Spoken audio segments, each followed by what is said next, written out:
دھرو Rathee 26.3 million subscriber رکھنے والے ایک ذہین انڈین یوٹیوبر، ولاگر اور سوشل میڈیا ایکٹیوسٹ ہیں۔ کہتے ہیں کہ وہ کسی خدا کے وجود پر یقین نہیں رکھتے۔ میری رائے میں کوئی بھگوان، کوئی اللہ، کوئی گاڈ ایگزسٹ نہیں کرتا۔ ہاں، وہ مذہب کا احترام کرتے ہیں اور مذہب کو زندگی کے مقصد کے لیے اہم سمجھتے ہیں۔ ساتھ ہی ساتھ میں یہ بھی کہنا چاہوں گا کہ میں دنیا کے سبھی دھرموں کا آدر بھی کرتا ہوں اور ان کی امپورٹنس بھی سمجھتا ہوں۔ ریلیجن کی مدد سے کروڑوں لوگوں کو امید ملتی ہے، اپنی لائف میں ایک پرپس ملتا ہے۔ لوگوں کی ایک بڑی تعداد ان کو شوق سے سنتی ہے، تو یقیناً خدا کے متعلق شکوک ان کے دماغ میں بھی پلتے ہوں گے۔ دیر از نو گاڈ کہنے والے غیر مسلم کو ڈاکٹر ذاکر نائک مبارکباد دیتے ہیں، کیونکہ ان کا خیال ہے کہ ایک غیر مسلم کا کسی بھی خدا کو نہ ماننا کلمہ شہادہ کے آدھے حصے کی گواہی دینا ہے۔ آپ نے ہمارے اسلام کا، ہمارے شہادہ کا پہلا حصہ کہا، لا الہ دیر از نو گاڈ، کوئی بھگوان نہیں، اسی لیے میں آپ کو مبارکباد دے رہا ہوں۔ سائنس کے ایک اسٹوڈنٹ نے ذاکر نائک سے یہی سوال کیا کہ میں سائنس پر یقین رکھتا ہوں اور سائنس میں نے کہیں نہیں پڑھا کہ خدا ہے، اسی لیے میں کسی خدا پر یقین نہیں رکھتا۔ بھائی صاحب کا پہلا سوال تھا، انہوں نے کہا کہ میں ایک ناستک ہوں، آئی ایم این ایتھیسٹ، اور میں خدا میں نہیں مانتا ہوں، لیکن میں سائنس میں مانتا ہوں، اور میں نے سائنس میں کدھر بھی نہیں پڑھا کہ خدا ہے۔ یہ پہلا سوال تھا۔ بھائی صاحب، میں آپ کو مبارکباد دیتا ہوں کہ آپ ناستک ہے۔ کیوں مبارک میں آپ کو بولتا ہوں؟ اکثر لوگ دے ڈو بلائنڈ بلیف، اندھ وشواس۔ خدا کا کوئی تعارف نہیں ہوتا، بس اندھا یقین ہوتا ہے۔ وہ ہندو ہے کیونکہ اس کے والد ہندو ہے، وہ کرسچن ہے، عیسائی ہے کیونکہ والد عیسائی ہے، اور کئی مسلمان ہیں کیونکہ ان کے والد مسلمان ہیں۔ They are doing blind belief, وہ اندھ وشواس کر رہے ہیں۔ آپ ایک الحمدللہ انٹیلیجنٹ شخص ہے، ماشاءاللہ سائنس پہ یقین کرتے۔ آپ سوچ رہے آپ کے والد شاید مانتے ہوں گے خدا میں، کہ میرے ہندو دوست کس بھگوان میں مانتے ہیں، علم تو ہے۔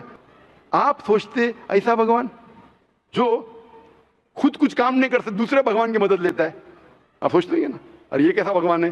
ایک بھگوان دوسرے بھگوان کی مدد لے رہا ہے تیسرے بھگوان کو ہرانے کے لیے، تو آپ کا دماغ سوچ رہا ہے کیسا بھگوان ہے، یہ بھگوان میں ماننے کا فائدہ کیا ہے؟ خدا کی اصل ذات تک پہنچنے کے لیے جب وہ خدا کے بارے میں تحقیق کرتے ہیں تو تبھی وہ جھوٹے خداؤں کو جان کر ان کو جھٹلا لیتے ہیں۔ تو میں آپ کو کنگریچولیٹ کرتا ہوں، مبارکباد دیتا ہوں، کیونکہ آپ نے ہمارے اسلام کا، ہمارے ایمان کا، ہمارے شہادہ کا پہلا حصہ کہا، لا الہ دیر از نو گاڈ، کوئی بھگوان نہیں۔ جو اہم جملے کا پہلا حصہ کہا، دیر از نو گاڈ، لا الہ، آپ کوئی بھی خدا میں نہیں مانتے، اسی لیے میں آپ کو مبارکباد دے رہا ہوں۔ مبارکباد اس لیے بھی کہ کم از کم جھوٹے خداؤں کو تو پہچان لیا ہے کہ وہ خدا وہ نہیں ہے۔ باقی جو غیر مسلمان ہیں، جو ہندو ہے، کرسچن ہے، مجھے پہلا ان سے بحث کرنے پڑے گا کہ آپ جس خدا میں مانتے ہیں وہ غلط خدا ہے، پھر ثابت کرنے پڑے گا الا اللہ، بٹ اللہ، جو میں انشاءاللہ کروں گا۔ میں آپ سے سوال پوچھنا چاہتا ہوں کہ اگر ایک چیز اگر آپ کے سامنے لے کے آؤں گا میں، جو کوئی بھی انسان نے کبھی بھی نہیں دیکھا، پہلی بار کوئی انسان دیکھ رہا ہے، اور میں آپ سے پوچھوں گا کہ اس کا میکینزم سب سے پہلا شخص کون بولیں گا؟ یہ چیز may be computer, may be something out of the world, something absolutely different, پہلے بار زندگی میں کوئی انسان دیکھ رہا ہے۔ میں آپ سے پوچھوں گا اس کا میکینزم سب سے پہلے کون سا شخص کہیں گا؟ آپ کا کیا جواب ہے؟ وہ تو ڈسکوری یا ری ڈسکوری رہے گا، تو اس کو پہلا اسٹڈی کرنا پڑے گا نا، ان ڈیپتھ اسٹڈی ہوگا، اس کے بعد ہی پتہ چلے کس گا۔ خوبصورتی کے ساتھ ذاکر نائک اللہ دی کریٹر کی طرف بات کو لے جا رہے ہیں۔ یہ پوچھا کہ کسی بھی چیز کے طریقہ کار، ان کے فیچر، اس کے میکینزم کے بارے میں سب سے پہلے کس سے خبر ہوگی؟ سب سے پہلے بار اسٹڈی تو بعد میں ہوئی، میرا سوال یہ ہے کہ سب سے پہلا شخص کون رہے گا اس کے بارے میں جو کہہ سکے گا میکینزم کے بارے میں؟ جو ڈسکورر ہے، وہ جو ڈسکور کرے گا وہ چیز کو۔ مثال کے طور کے اوپر اگر کوئی گاڑی بناتا ہے، گاڑی تو ڈسکور کس نے نہیں کیا، وہ تو بنا رہا ہے۔ گاڑی تو انوینٹ کیا تھا، انوینٹ نے بنایا ہے، وہ انوینٹر گیا ایک نئی گاڑی لے کے آؤں گا، بولوں گا لیٹسٹ ماڈل ہے، کون جانتا ہے؟ آپ کیا بولیں گے؟